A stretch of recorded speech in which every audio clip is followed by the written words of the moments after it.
This is a remembering the Seattle and North Coast Railroad presentation. We've got some former Milwaukee Road and North Coast employees. This is a presentation by Cascade Rail Foundation from Burien, Washington, South Cle Elum, Washington. Here's our map. Okay. You can see where we went. Got some of the different places on here. We're at the Dungeness River Nature Center today. Railroad went from Port Townsend to Port Angeles, stopped in beautiful downtown Sequim along the way, folks.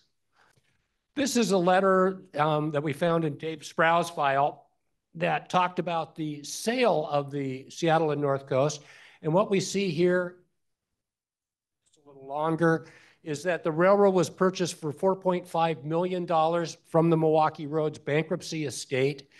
And the railroad, and this is just kind of talking about it, this was a press release from Wallace Abbey, of all people. Milwaukee Road announces the sale of the Olympic Peninsula line. It was incorporated in 1979 and operated into 1984, actually 1985. So here we are at Pier 27. And Frank, tell us what's going on here. Okay, so you can see barge 20 there in the house in the back there. So that's telling me it's the barge is being unloaded and has been shifted over to the shear wall on the other side of the apron here. And so the wheelhouse of the tug is kind of in my way, but I'm going to assume that that is barge 21, and it is going to be unloaded. Now that's something else going on here. So that's approximately what it is. There's a possibility that this is barge FOS 118. Oh, okay. But it's hard for me to make out with all the traffic there. So what time of day is this in downtown Seattle? What time of day? Yeah, does it look like morning or daytime? Yeah, okay. So I would assume that was a day crew, one of the crews, a 7 o'clock crew or something like that. That'd be my assumption. That was the general course of operation. But we were predicated totally by the tide. Oh, okay. Explain more. Why was it so important on the tides? Able to unload and load the cars. If it was too high, they could high center. If it was too low, they could bottom out also. You had to hit it when it was right, because there was 3 tracks on each barge, and you had to put the weight on the cars. You didn't load them all at one time. You had to put a couple of cars on one side and then go over to the other. Otherwise, you'd be listing really bad. And so it was tricky with the tides, and you just had to be real careful what you did. And we didn't have a 9-to-5 job. We worked with the tides, and sometimes it would be in the middle of the night, and that's just the way it was. That's the way you had to do it. So John, when you were the yard master there, then how did you and Frank work together to get these things loaded and organized? Well, everybody there had everybody else's job. Everybody learned how to run the engine. Everybody learned how to change brake shoes, work on the track. And so it was just, we were a team. And if somebody got sick, we could take over the other. Unlike when you worked in Milwaukee, you had a specific job and you couldn't jump over into the other person's job. So we all learned each other's jobs and worked together. And we were all involved in doing whatever we had to do to keep this thing afloat. So there's one of the learning objectives for today, folks, is that at the Seattle and North Coast, it was a very collaborative operation, unlike the traditional sort of craft structure of the labor unions of the railroads of the late 1970s. So I'm going to borrow the mic back from you. I'm going to give it to Frank again. So Frank, you were the general superintendent, and you told these guys that they had to work 40 hours a week or else, right? How'd that work? I worked every day of the week and every hour of the day. But something very, here's something here in this photograph, this lower photograph here. You can see the elevation of the barge that's in the apron, right there. So you see that elevation, and then you look at the elevation of the lip on the other barge behind the tug, at the stern of the tug. See how low that is? So that's a FOS barge. And so that's telling me right now that the tide is really going to be a little high by the time they bring that barge in. And so they have flooded the tanks in the barge so that when we start pulling the cars off, it won't raise the apron so high that it comes apart at the gallows span up there. So that's what's going on there. I don't know why it's sitting right on the stern of that tug, but Yep. I wasn't running the tug. You weren't running the tug, that's right. Here we are, another picture of Pier 27. Can you explain this to us a little bit, Frank or Johnny? Well, Pier 27, that empty barge way in way aft there, it could be the 118, which was a 3-track barge. And then that is, wait a minute, that's a 3-track barge also. I can't figure out what the hell that is all about. You got three-track Oh, barges and there. so this is the probably the 21. This is the barge 20. So this barge has already been unloaded and loaded with the empties, and you'll see that there's 2 tank cars here. So by putting the 2 tank cars in here, which they may be sulfur cars, and then the 3 box cars, that allowed us to put 5 cars on a track, where otherwise you could only put 40 cars on the track. And then this barge is going to be, it appears it's going to be unloaded because you got a loaded flat car of lumber there. So it'll get unloaded and then loaded, and then it will also be swung around parallel to this barge until or unless I know what the schedule is for the train to be at Port Townsend to calculate when we want to get these 2 barges out of here. So, and that barge is loaded with empties, and they're all, they're not Canadian cars. So I'm a little bit buffaloed as to where the hell it's going to. 3, 1, 2, 3. Oh, that's 4-track barge. So yeah, so I don't know what the heck it's doing there.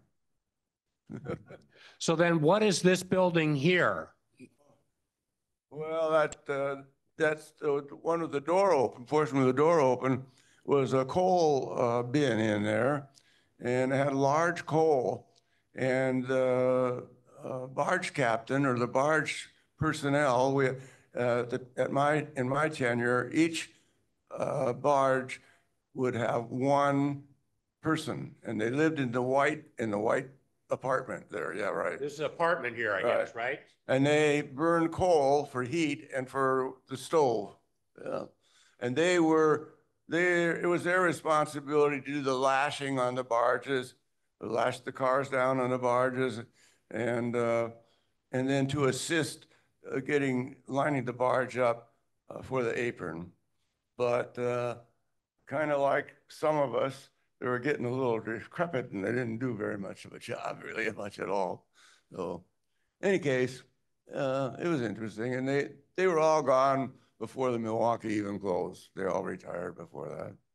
So here we're looking at that Alan Miller picture that we looked at this morning. Frank, can you explain to us, or Johnny, can you explain to us what happened on this one? Well, I can remember what happened, but I'm going to let Frank explain. I can remember the day specifically. Okay, well, Frank. Were you there on that train? Were you on that crew? Yeah. No, I wasn't on the crew. Okay, here we go. We're breaking a champagne bottle, as you can see.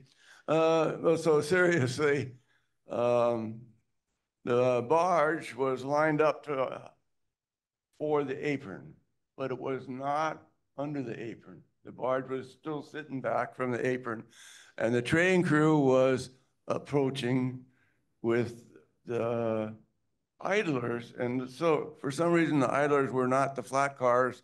They had a couple of empty box cars. So the hoghead couldn't really see where the hell he was going. But the head brakeman should have been better on top of it. But so I happened to see him going by the office, and what the hell's got going on? I run like hell, started jumping on the car, setting the handbrakes, but we didn't do quite good enough job. So the disaster wasn't quite as bad as this. Fortunately, it did not break the hinge. It did not break the hinge pier.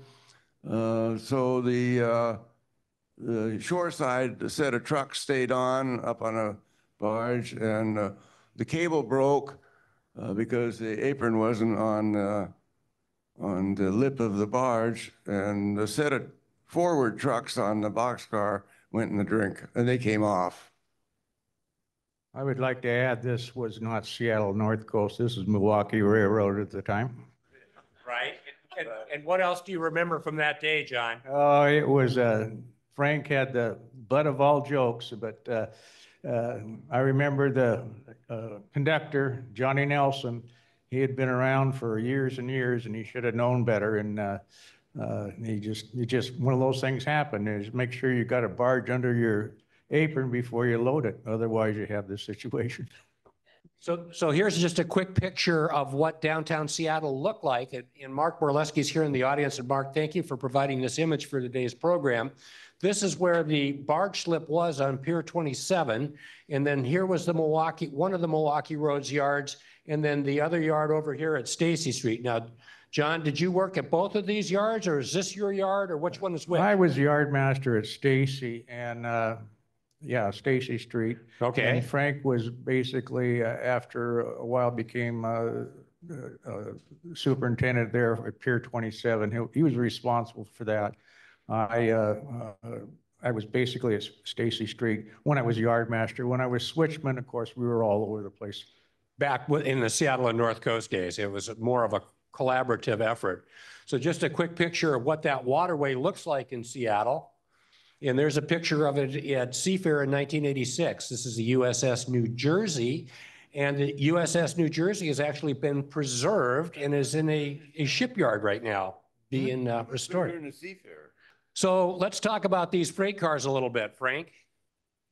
Oh, well, I tell you, that was pretty impressive, wasn't it? So originally we had 100 of the green and the yellow cars. They were Bray Corporation. They were leased through the Bray Corporation. And they were very nice. You can see the double door cars. They were great for driving a forklift through with your rolls of pulp and so forth. Yeah, and some of the people on the connecting lines use them if they got the opportunity to. I don't remember what all the controls are. I know that we tried to keep enough of them coming back to the waterfront so that we didn't have to use foreign cars like the UP or the BN. And then the red cars up there, I tell, that was pretty much of a surprise to me. But anyway, they came rolling in there, and there was 100 of them also. And they were leased through the ITEL Corporation. And for a while, we had quite a problem with hobos or homeless, as you might call them today, wanting to live in the cars. And one of John's jobs was to get those cars down on the dock and hose them out with a fire hose, especially the bathroom car. But during close to well, I'd say like 72, ITT Rainier and Crown Zellrock were cutting back on production. They couldn't keep a production line because they didn't have a place to keep the product. So or Seattle North Coast entered into some kind of an agreement with them that they could load cars ahead of time. In other words, they could keep their production up, and that particular car might not be released. And those cars were brought to Seattle, by the way, and they went on, got the number 4 track. And then they would, on a daily basis, let us know what car numbers could be released. Is Rena Blank here from ITT? No. Okay. So anyway, Rena Blank was one of the people that I personally dealt with on a couple of occasions in regards to having these cars. But you might, just to give you a little note, you'll see that yellow car that's connected to the red car there. Yeah, you see that long drawbar there? So that's a long drawbar car, and John might have had to hustle a little bit to slide that car over to make a joint. But so that car there, that's a lumber rack. It's 63 feet long, and that's the car that also got hung up on the apron because the cars were so heavy they had come from Shelton Mill, and it was all green lumber. And when they started coming off the barge, the barge went down like this, and the apron went down, and big angle like that, and then the under structure of that flat car hooked the rail on the land just past the hinge portion. Yeah, turned into a big deal. I got into a can of worms with some guy from Chicago on that one, but so anyway. Oh, that's right. I heard that story. So, John, I heard a comment there. Maybe you could tell us a little bit about what was involved in getting these cars cleaned out sometimes. What was all going on there for you guys? Well, a lot of times, you know, if the business was kind of slow, we had a lot of empties that were along the waterfront, and they could be there for weeks, months even. Well, with the homeless, we had them back then too, folks. Oh yeah, yeah. We had a guy that we called Red Cap because he had an orange cap. He never talked, but we kind of kept him around Pier 27 and let him stay there because he kept everybody else out. And he used to have a quart water bottle, and he would get his water from a puddle. And finally I said, hey, here's a faucet outside Pier 27. You can have all the water you want. But anyway, if these cars were stored for a while, the homeless people would live in one end and go to the bathroom in the other. So before we could send the cars up, we had to clean them out, which wasn't a real fun deal. No, PU. So, and here we are at 103. And as I recall, Dale, weren't you on the train with these high cubes? The high cube cars were, they put a lot more stuff in them, and they get tippy. And we lost 2 cars in Carlsberg, and before they picked those up, we lost 3 more in another. And it's 5 actually. 1 in the middle, and then ended up being 5 cars going off the bank. And, weren't you on the train crew with one of these derailments occurred and just about took you with them? I was in the second unit. What happened? The cars, it broke the rail, and one car leaned way over, and then it broke the coupling, and it went over the bank, and the other 2 cars next to it rocked back and forth, and both of them went off, and then 2 more cars went off. So we had 5 cars down over the bank about 300 feet. And Frank, what happened? How did you guys get this thing? How did you get this train derailed? These things. What happened? How did you guys get that? You got it back on the track in no time, didn't you, Chuck? Weren't you? Well, it depended. Getting a car back on rail certainly depends where the hell it's at. So if it's up there by Tukey's, it don't happen overnight. So we had side boom cats up there to re-rail that. That was a real mess up there. Derailment, say, over at the concrete plant. There was one time I merely took railroad tie, put it at an angle down at the oil box, and had the hoghead give it a little pull and kind of raised it up, and it slid it over to one side and put it on the track. And the rest of the guys just went ballistic. So sometimes it's easy and sometimes it's not. Oh, on re-railing on the barge can be pretty hairy. I not only re-rail cars on the barge for Milwaukee, but I did quite a few for Crowley Maritime and for Peter Bricks, because you're on the steel deck of the barge. And believe it or not, good old hardwood blocking was a real winner for re-railing a car. So. Yeah, you just, with the oak blocking, you just put it under the wheels and just gradually pushed it up so it get up to the level of the rail and it would pop back on. I mean, it took a little bit of knowledge to do that, but having worked for Milwaukee, and Milwaukee probably between Seattle and Tacoma had about 230 derailments a year, so we were pretty good at putting them back up. 230 derailments a year. Sometimes. Yeah. So this is one of your yard goats, right?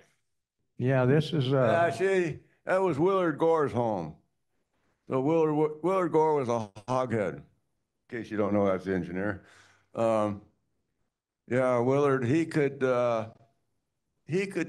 take, I think Willard could take 100 cars out to Black River Junction. oh yeah.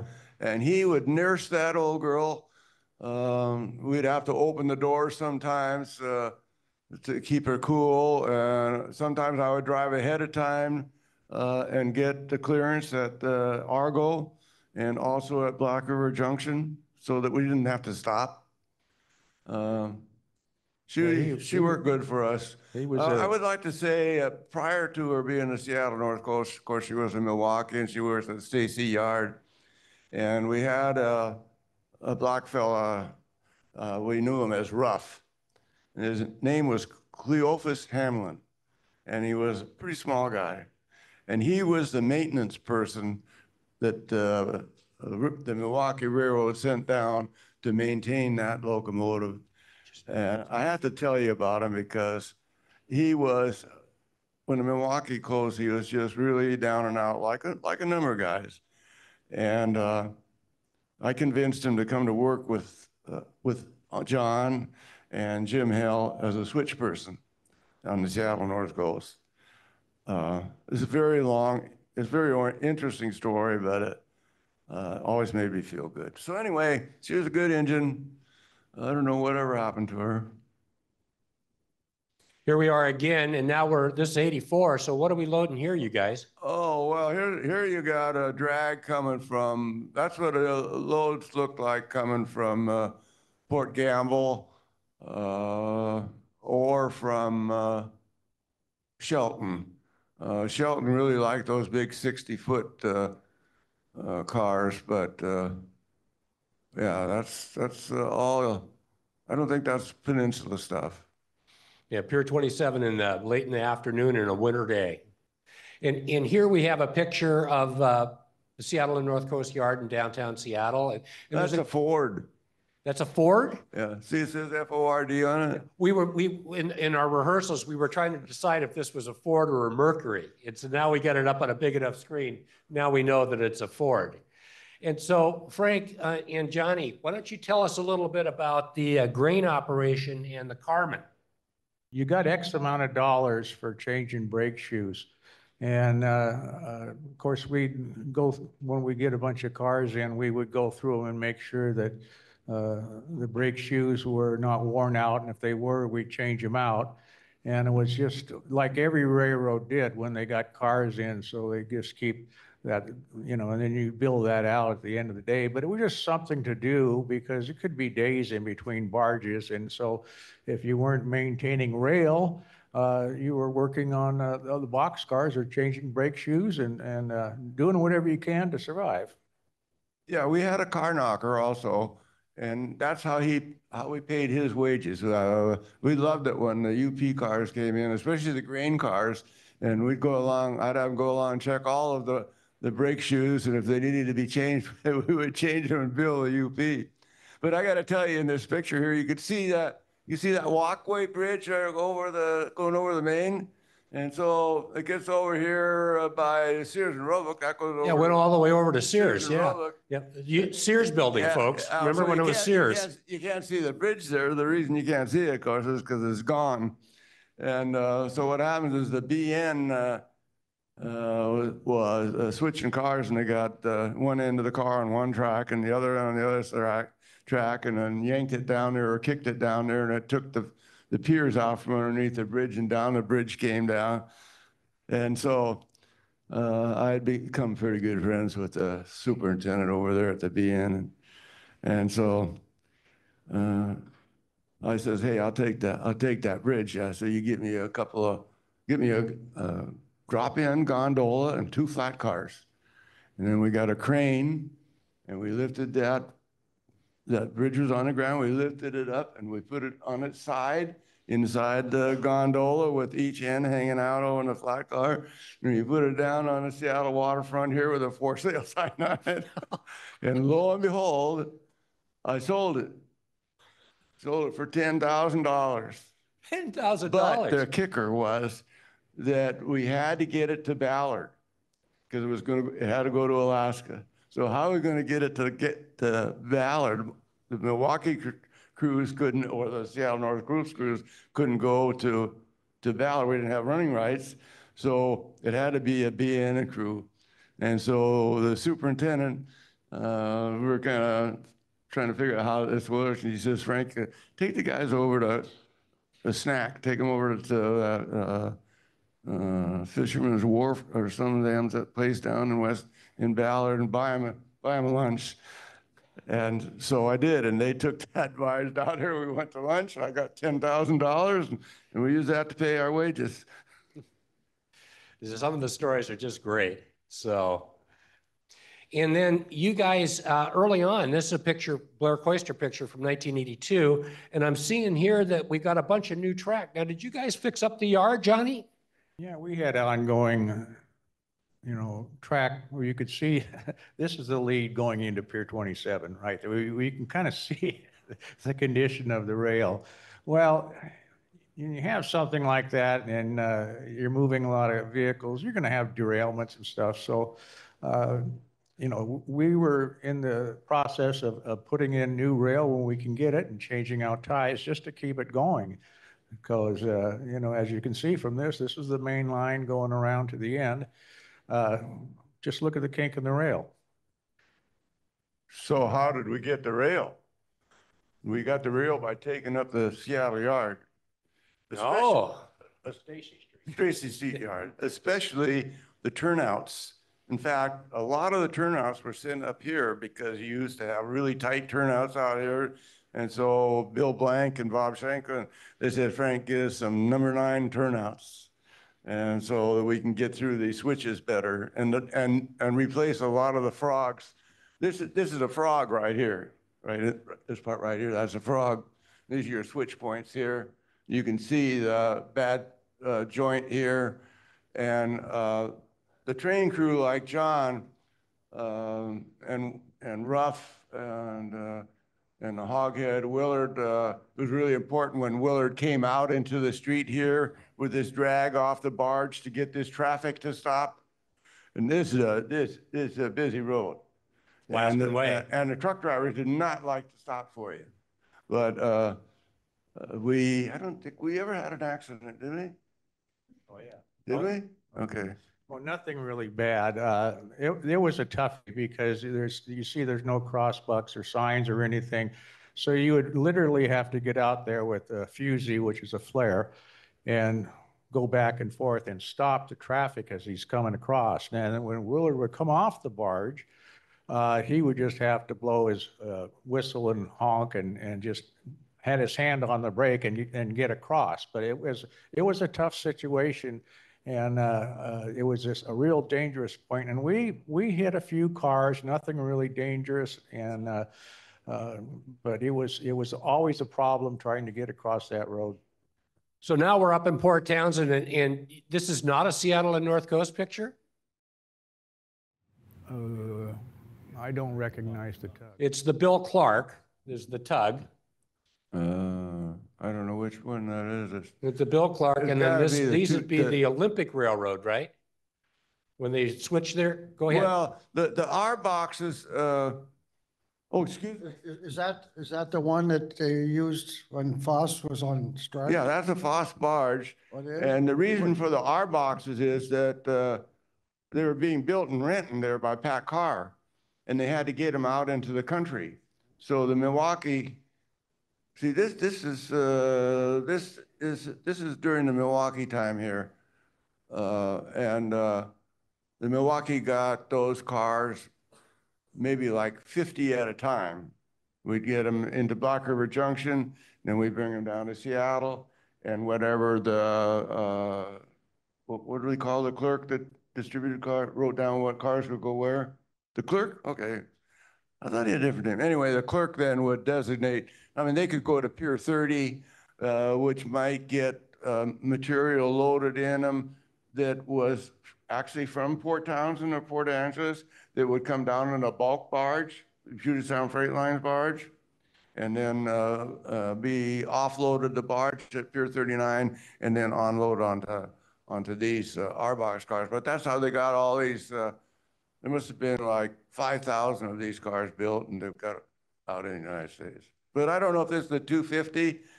My assumption is the 250 because this is the black oil place to take on black oil, because they use the hull of the barge as a tank for carrying black oil. And so normally this barge would go to North Vancouver, and I just am trying to put together, I wonder if this could have gone up to the Port Townsend with the little thing that I try to put together just for the meal up there. It could have been Bill Clark. Oh, oh yes, that's what it is. Yeah. No, that's the one that, when Frank, set up this thing with the mill after the Seattle coast, North Coast or whatever, anyway, he set a deal with the mill. Right. And, you had this barge come in, it was a 3-rail barge, but we had to put shims and everything underneath it to get it to fit under the Right. Milwaukee Right. slip. So what happened was this was after the Seattle North Coast and after the Milwaukee, and the Port Townsend was trying to get some kind of rail service. So I can't remember all the details, but in any case, at that time I was working for Napton and doing all the barges for Napton, and I got the barge Glacier Bay, that's this one, and it is a 4-track barge, but it had a switch on it to down to 3 tracks. And so then we took it up to Port Townsend. We had the locomotive on it also. And we used the locomotive to unload the barge and also to get the loads out of Port Townsend. And we came down, we put it on, and it worked. We didn't have any accidents. And so they wanted to do it again. And so these empties that are on this barge, they loaded, and they wanted us to come back and get them. So I lined up this barge to come up and get them.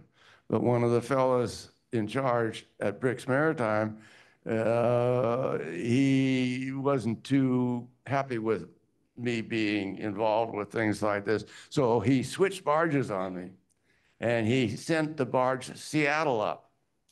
I think you ran the engine.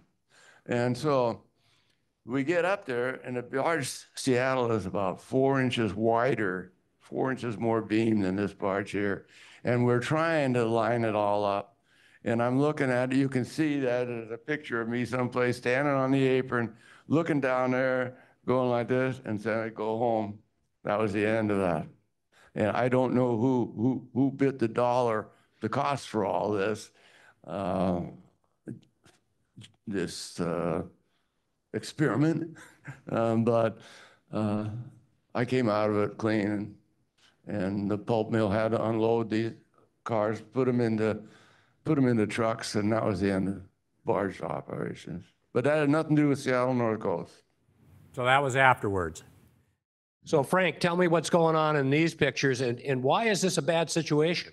Well, it's not a bad situation. The barge is just now, in this picture here, the barge is just approaching the apron. And so here, the apron has been lowered onto the lip of the barge. And these turnbuckles over here, there's gauge rods all over, and there's a gauge rod, two great gauge rods right there, so that you can slide this 20 feet of rail over, 6 or 8 inches to line it up. but they still had to be really conscientious about when you came off, especially if you were bringing heavy loads like loads of fertilizer on the phos barges. This is phos barge here. This is not a Milwaukee barge. You can see they're all steel deck barges. The Milwaukee track sat up on timbers. You know, to get a list on here, if you had 4 hopper cars on here or 5 hopper cars, you're 500 ton. And you start moving that 500 ton down here, that barge is going to be dipping down in this corner here, and those cars are going to want to be going off this edge. So you had to hold it back there a little bit, pull off, like John mentioned a little while ago, and then cut off those loads and come back with the idlers on the far side, and you might be able to pull the whole drag off and then come back, double it over. But yeah, so the other interesting thing here is, oh, that's very hazardous. You know, explain why. What's going on here? Why is that so dangerous? Well, because if the skipper on the boat happened to energize the wheel, then he would be driving that barge into the apron, and that guy has got no legs.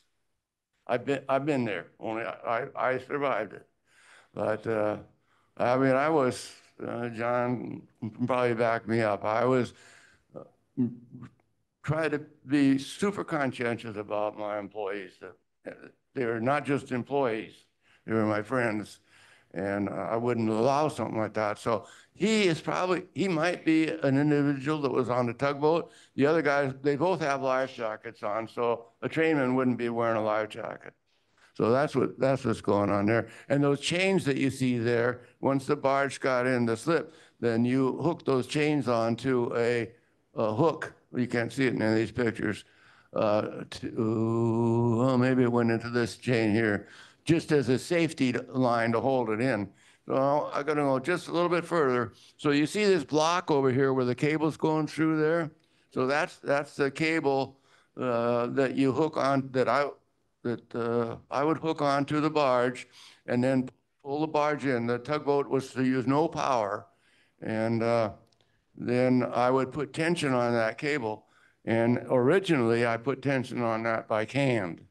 I had a large wheel, like a ship's wheel. It was about 5 feet in diameter, and it was basically a winch. And I would turn that till I couldn't possibly turn anymore. I put my foot on the spoke and pull on it, and had a dog catching thing, much like at your blacksmith shop. And so then I might have the barge in there kind of crooked like this. So then I'd hook up the other cable, and I'd do the same thing on that side. And all this time, the tugboat's not to have anything to do with the barge. I'm in charge. And so I jiggle it around by taking tension and it would eventually pull out a barge around, line it up, drop the apron down, and we're good to go. They're gonna, once again, well, now you can really see that this is the barge that went to Port Townsend, had nothing to do with Seattle and North Coast. That's because there's the engine on there. And you can see the fit here. This got to be a Pier 27, with the way we're lined up here.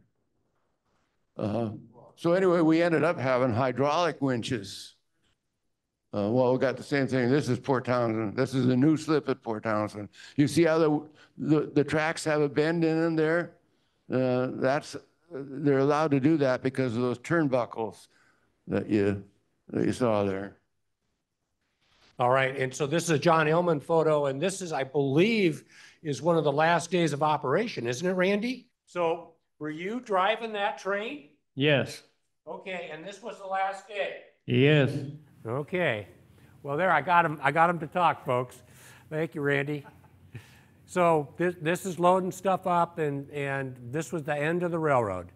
In the new barge slip, Frank, that everything got put in, and sadly, we just didn't end up needing to use it that much. So, you know, a little irony is the fact that this is a new barge slip, as you can see, and at the end of the railroad with a new barge slip, and So, and that is somewhat tied into the end of the railroad. Somewhat tied into the end of the railroad. So we'll just leave it at that. So we're going to look at a sequence of pictures of the barge operation actually unloading, loading a barge in Port Townsend. And so here we go. These are pictures by Tim Repp. And we can see here, Frank, we got the 20 and the 21, it looks like. It appears to me that these are the empties going up. See the car doors are open? Okay, Right, so those are coming in. So they're gonna, this is barge 20.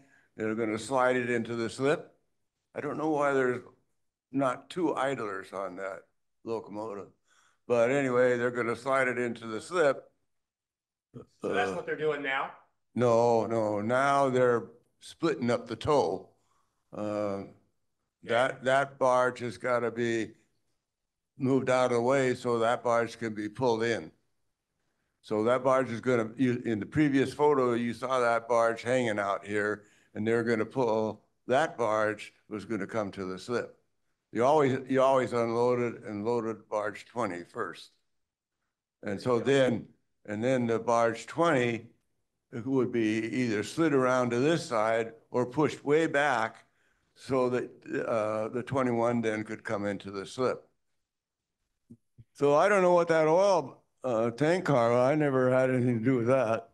So then what's the deal on this thing, Dale? Well, there you go. Go ahead, Johnny. Well, that's an old tender that they used to have behind steam engines that had fuel.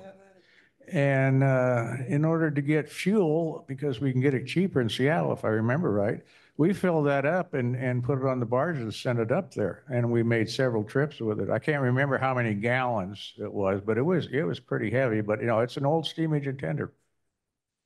And those are the railroad ties off that UP job. Right.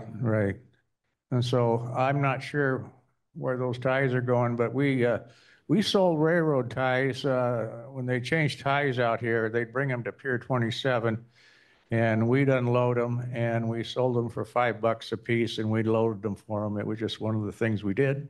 And I remember this one gal pulled up and she had a Toyota and she rolled her rear windows down and she wanted us to put it in there. And so we went in through one window and out the other and away she went. So here we are, the switch engine is pulling the train off of the ferry slip now, and the road power is sitting there and they're about ready to couple on and get the train moving to Port Angeles. So you can see that this has been placarded. So it must be some sort of fuel, right? Diesel, okay, there you go. And here we see the train, they're coupling on and they're getting on their way to head off to Port Angeles now, out of Port Townsend. A beautiful day, May 27th, 1983. And a kind of a rare shot from up on the bluff, looking at them kind of switching. And then we'll see them down below here. So where did you get that? Does this gravel pile look familiar to you, Frank? Do you remember where you got that? I think I recognize gravel. I mean, it doesn't have Dana Davis's name on it, so. We didn't get that from Davis? You know, it could have been that I loaded it on a side dump car in Seattle. I could have gotten it off of the scrap when, remember all that concrete we got off of the I-90 bridge thing there when they demoed that? I got, 3 or 4 side dumps from the UP for free. And we loaded all this rubble. That's how we built up the shoreline. Further up there, we used the burro. We built up the shoreline in there with the, what the hell was that guy's name that ran the burro? Chuck Biden? Right. Yeah, Chuck. Yeah, Chuck. We'll see him. So here's a train coming into Port Angeles with the mill in the background.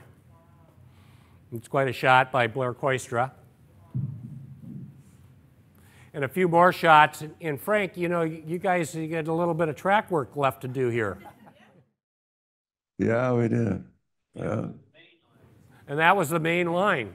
Yeah, thank you, Randy. We had a couple slow orders there. Yeah, a couple slow orders there. Well, you know, sometimes I'd be parked away, nobody really knew I was up there, and I watched those boxcars swinging and swaying on the way, so I knew it had to be taken care of. But another thing that I did was I told the hoghead,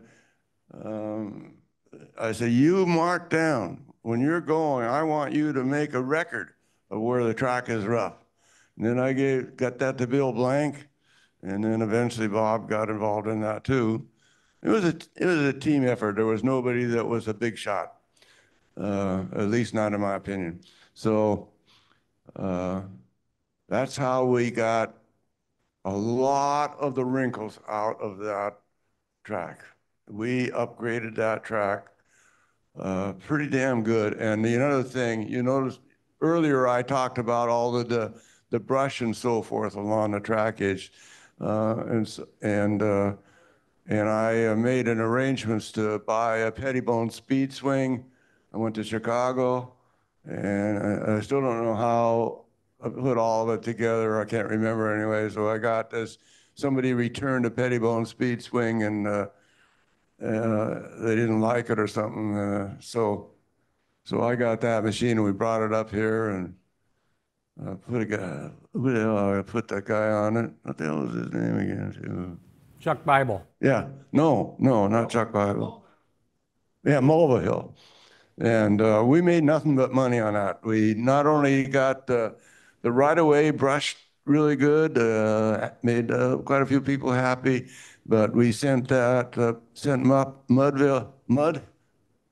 Anyway, they fell it down to the railroads in Oregon for Weyerhaeuser, and used my dump truck and trailer to take that thing down there. And he worked down there for 6 weeks or so. And I don't know where the money went that we made for that, but other than to pay wages, but yeah, that was quite a deal. So here we are, we're heading towards, this is the Highway 20 overpass, and these are trains heading towards Port Townsend, is that right? And we can see that we've got on the back of this train on the right, we've got some poles. Is that from the pole yard? And here we are at, now I've seen it spelled how many different ways, but it's Tukey's with no apostrophe, right? Right. Okay, hey, I finally got something right here, folks. And here they're going by the log mill, and or actually the, what was this? Shingle and shakes. Shingles and shakes, okay. They started making smaller, like 8-foot cedar boards and fences and stuff too. And they'd ship by rail once in a while, wouldn't they? Yeah, every once in a while we get a car out of Tukey. You get stuck going back and in that hole there. What's that now, Randy? Every once in a while they get stuck coming in after we leave Port Townsend. They'd always sit that head car gets put out along the line going back. Okay. We'd have to take it, rush the train off on the other side of the crossing at the top of the hill. Yeah. Sneak down there and then get in there and try to back in that. And it's dark, it's black, and there ain't no light back there except for a little thin hill light. Yeah, a little flashlight's all you guys got to work with. So Frank, go ahead. The bad derailment that we had, where we had Hulcher rigs up here, wasn't that west of this? That would be east of that derailment. Okay. Because the derailment's down at Woodman's Crossing is down lower, down closer to the bay. Yeah, that was a killer. And here we've got, actually got one of those nice green Seattle and North Coast boxcars that is on the siding at Tukey's while we have a train.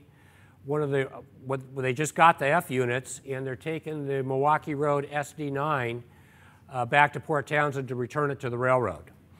So, Dale, had you worked on those locomotives when they were in that green paint yet or not? Yeah, we worked on it. Okay, well, tell us a little bit about the locomotives and what you did with them. Well, we're in pretty good shape for that. They ran pretty good, but we painted them. Yeah. For one thing, make them look better. But and how did you get them painted? A body shop. Oh, you just had the body shop come down and give them a spray, huh? Well, a friend of mine was went to school with. had a body shop, and he had another friend that was a year behind him, and he was a painter too, and they just came down and painted all those engines. Oh, okay. Well, they looked nice in that Seattle and North Coast scheme. They certainly did. Now, here they're kind of in a transition because they're still in Burlington Northern paint, but they have Seattle and North Coast numbers. Yeah. And another picture here at Tukey's with the mill. They looked real good after they painted them. Yeah, they did. Yeah, oh, I think they look beautiful. It's a nice paint scheme. You remember the guys' names that did it? Bill Stipe and what was that? In front. Yeah. There you go. All right. And here we are at Discovery Junction, and we can kind of see, you know, here's the sign in the restaurant. So, Frank, what was the rules with the crew about eating there? Well, we had a heck of a time getting things done in hours of service. And I can't remember whether this took place when it was the Seattle North Coast or was still the Milwaukee. But anyway, I discovered that the guys were going to beans at this German restaurant, and beans was taking like 2 hours. And so I said, hey, you know, we got to knock this off. There was a better rest stop just up the road a little bit, about half a mile, the tavern. Well, so I talked to the restaurant, and I had done this in Seattle also. I said, you know, I'd like the crews to be able to get a break and come in here, but we can't take 3 hours for the guys to have lunch, because I would go into the restaurant in Seattle and find some of them were asleep. And so I think they just quit going to that German restaurant. And here we are kind of going the other way. And was this where the restaurant was here, where the mobile station was, or where was that? Restaurant. I know back in the Milwaukee days, they would go by there and they would blow a whistle if they were going to stop there for lunch on the way back, and then the restaurant would have food ready for them. Does that sound like the right story? Yeah. Not to me. Yeah. To the guys on Give it to the steam engines and stuff, you know, the earlier ones before, they used to stop there all the time. Before I got there, went to work there in 68, they were always stopping at night, you know, depending on if I got to beat the barge or meet the barge or just deadhead back. They, yeah, that they'd stop once in a while. They'd make it like the only one to be open would be the Dungeness Bay Tavern right there in Dungeness, or not Dungeness, but Sequim Bay, or Discovery Bay. Discovery right Bay. Yeah, there just up the street from that. Anyway, we pulled through there and we stopped and run across the street and get a burger if he had the grill on. If he didn't have the grill on, we'd bail out. And a couple of times we come by there with a caboose hop. Yeah. You know, barges couldn't get in or something like that.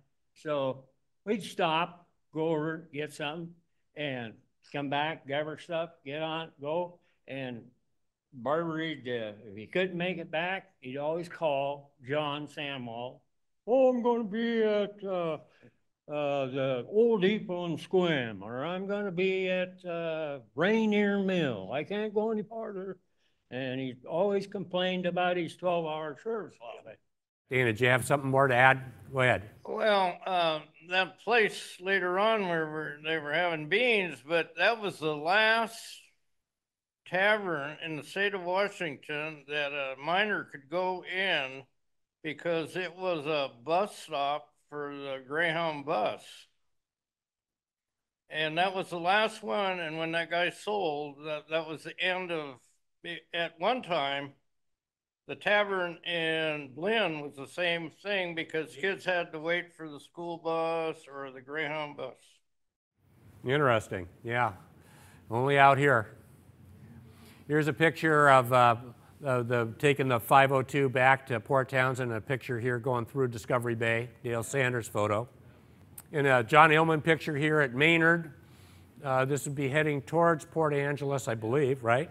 Yeah, right there, that building down on the other, right there, that's the old Brown veneer mill they were talking about earlier. Yeah, tell me more. Remind my memory. Old man Brown, he owned a lot of that bay in there. Okay. And they, quite a bit of them over on the other side of the bay. That's where most of them were from.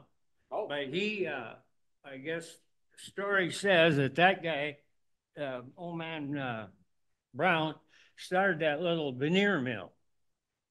And Peeler mill. Yeah, it Yeah. was a peeler mill. Yeah, peeler mill. Yeah. And Maynard, he had a lumber mill just down. We'd stop in there, but they quit making shingles there. 67.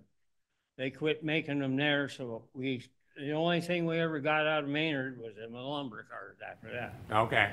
All right. Everything else dissipated. So here we are again at Maynard with a Blair Koistra photo from 1982 and a Michael Sawyer picture with the crummy on the back, and very unique, these cupola cabooses out here on the coastline. We had one of those in Bellingham, as I recall. So Randy, now this is that mill, that peeler mill. Yeah, that's Brown's mill. That's Brown's peeler mill there then. Okay, all right. So here's a picture that I took, and the reason that I could take this picture, Frank, is there's been loggers out here. Could you tell us about the logging operation, Frank? Remember when you went out there and logged all that stuff? Yes, we did some clear cutting along the right of way to make it safer, especially for fire. You can remember seeing pictures this evening of the forest being right up to the rail cars. The branches would actually be sliding on the cars. So yeah, we logged that. We hired a logging firm, and they came in there with a crawler, an excavator type crane, and did a bunch of work. I don't remember the variations of the right of way. In other words, 100 foot or 100 or 200 foot right of way, and maybe in some places, although it could have been 100 foot down the hill. But yeah, we did that. I don't recall where the logs went or anything. That was most of the office lined up those things. But didn't you sell those logs and get money? Yeah. Oh, well, that's true. Yes, we did. Johnny or the crew from Seattle, I brought them up there to Port Townsend, and we cut firewood. We had the burro there, and we had a gondola or two, and maybe one on each end of the burro. I remember we had to put sand on the rail in order to get enough traction to get that thing up towards Tukey's or up in that area. And yes, we cut the trees for firewood and put them in the gondolas, and then unloaded them in Seattle and cut them up for firewood to sell to people in Seattle. There you go. And that was just one more example of how the Seattle and North Coast tried every way possible to earn an extra nickel here or a penny there to help make the railroad go. It was quite an effort, you guys. So here we are out at Blinn, and Dana, where are we?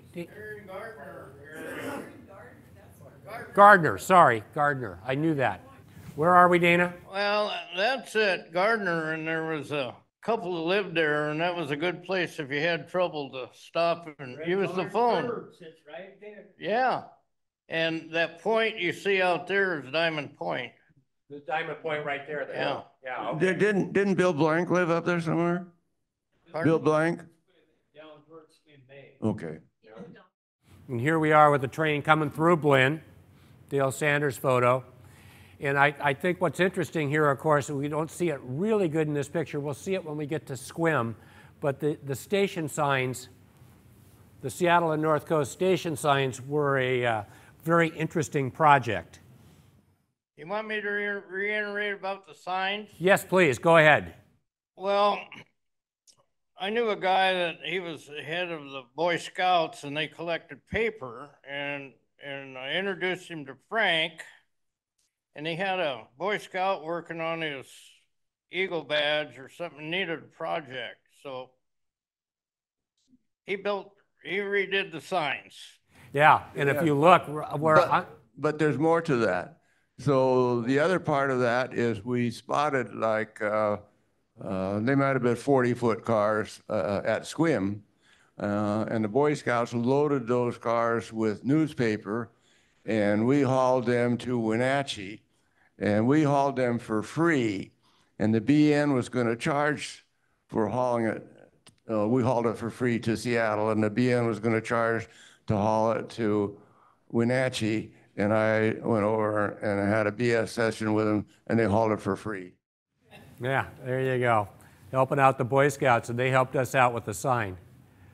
So here's another picture of Blinn. This is along the highway. You know, Frank and I were there yesterday. Gosh, you'd have to really look to be able to see where this is anymore. Picture by Tim Rep. This is near the county line. And yes, I know he used a little bit of a telephoto lens, but you can see it's a little bit lumpy in here still, Frank, right? Oh, better yet, look at the roof of the rail cars. Yeah. You see how they're offset between the cars? How the cars going like this? So they're kind of doing this, you know, they're kind of doing the Watusi. It's good doing a little bit of everything, but Yeah. it's staying on the track. Staying on the tracks is all we care about. It looks like you guys have been doing some track work out there in this picture. It looks like some ties off to the side. Well, there's a lake there now. There's what, Rick? There's a big pond right there now. Oh, there is. So you don't see where the railroad is anymore. Well, you can see where it was, but yeah, they kind of drug what was it, 14 cars down through there. One of them finally went through and spread it, and now that guy's got a big lake in his yard out there. Okay. And then where are we here, Dana? Well, we're down at Blinn, and that's the old log yard. So he's eastbound going to Fort Townsend. And here's another picture of the log yard, this time with the SD9 in the picture. In Seabrits Creek, the Seabrits Creek Bridge, and a couple more pictures of Seabrits Creek. And then here's Sequim, in the Sequim Depot. And then here we can really see Project of Boy Scout Troop 400 in Sequim. So for the Sequim Depot now is no longer a depot, now has a grease trap, so it must be a restaurant by this point. What was it? What kind of restaurant was it? It was a bar. It was a bar? A bunch of young kids. Hey. Yeah.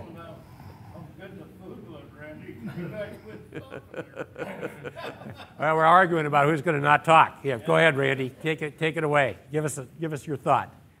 They had like on Friday and Saturday nights they'd have, it was a young place. I can't even think of the name of it now, but parish boys from Primo bought it, and the guys from Sequim, and they started running it.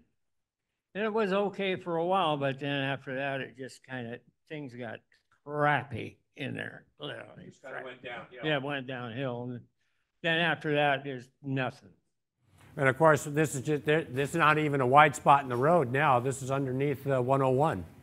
And the classic shot now, hand the mic, give it to Dana. Dana, tell us about these passenger trains that these guys were running. You don't have to go into all the details, but.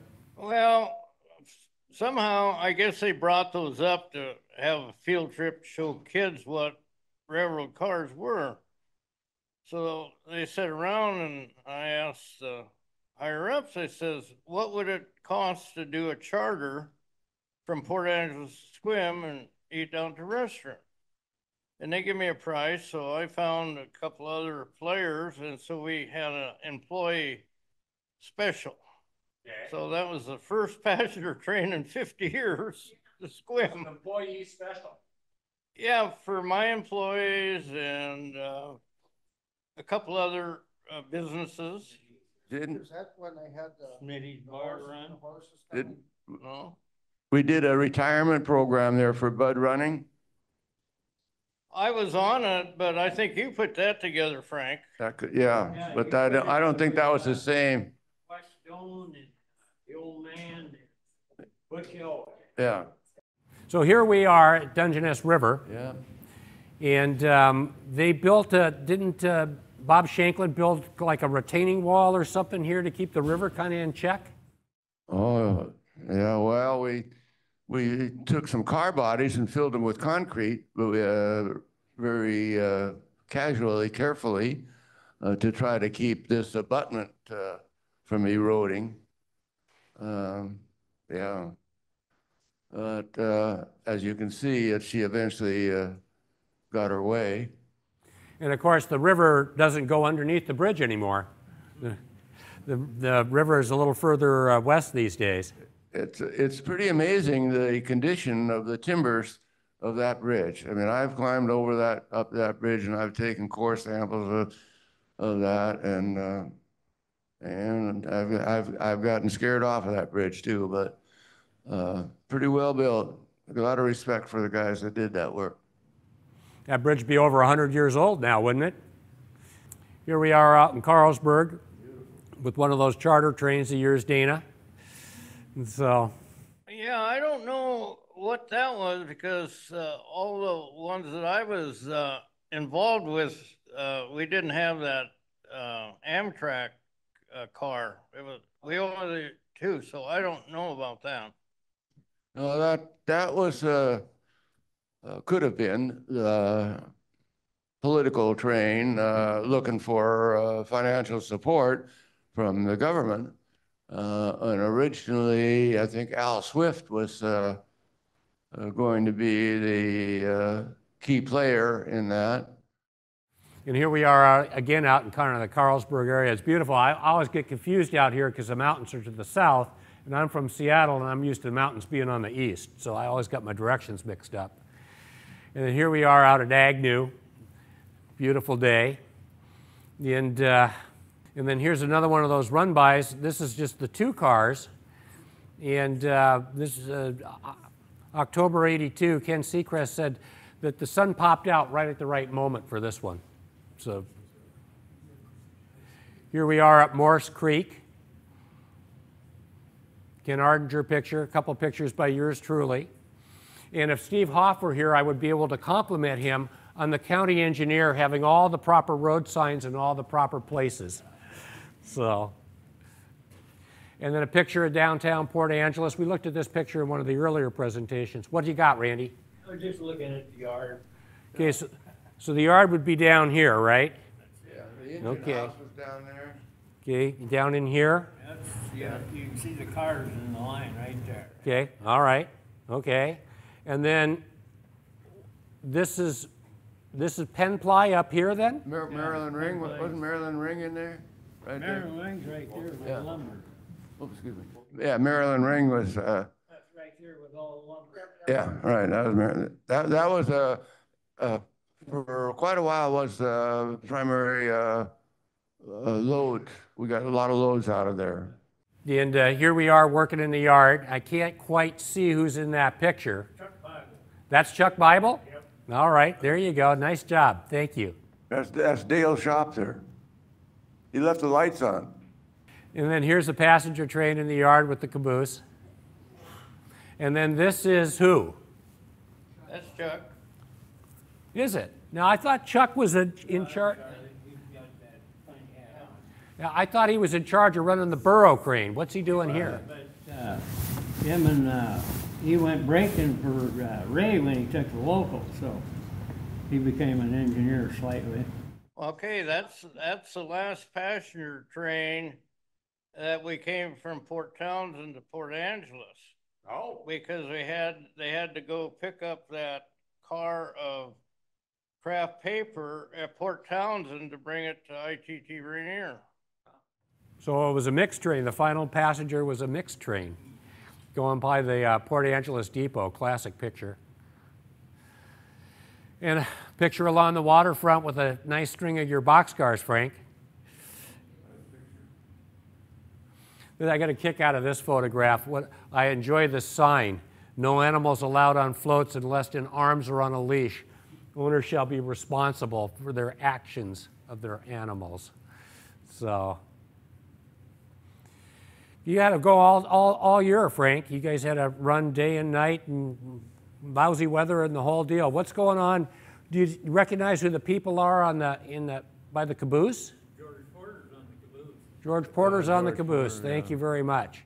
That could be, is that Sandoval coming out to him? No, No. that's, Looks like he's giving him orders.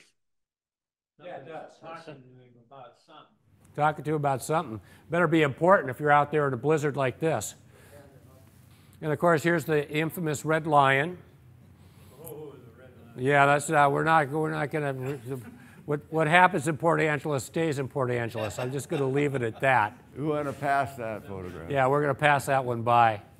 Here the train is leaving late in the afternoon, going by the Red Lion. Okay, who are these guys? That's me and Dale sitting there. Oh, me and the old man, Who's the old man? the guy with the hat on. No, but I mean, what's the old man's name? Dad, Zeke. Zeke. Okay. And then this is you? Yep. Okay. All right. Of course, Bob Shanklin, everybody's favorite. Sadly, he can't be here. Who's the fella on the right? That was my truck. I don't know how Bob ended up with it. Is that Bob Barton? Yeah, Bob Martin. Bob Mark. Bob Martin was with Bob Shanklin. Okay. That's good to know. Yeah, Frank, how'd your truck end up out here? Bob borrow it? Shanklin? So here you go. Yeah, Barbary Porter and Bible. right. Yeah. And then Chuck, of course, was the borough operator for a long time, right? Right. Yeah. I never knew him as a trainman, although I heard something that reminded me of him being like a relief brakeman. And then here we are, Ray Barbieri again in Port Townsend, and then the owners of the Seattle and North Coast, Larry Bunting and Art Allen, in a picture, Steve Hoff photograph from one of their, that might have been the Al Swift train, I'm not sure. So doing one of their charters. Okay, here we go.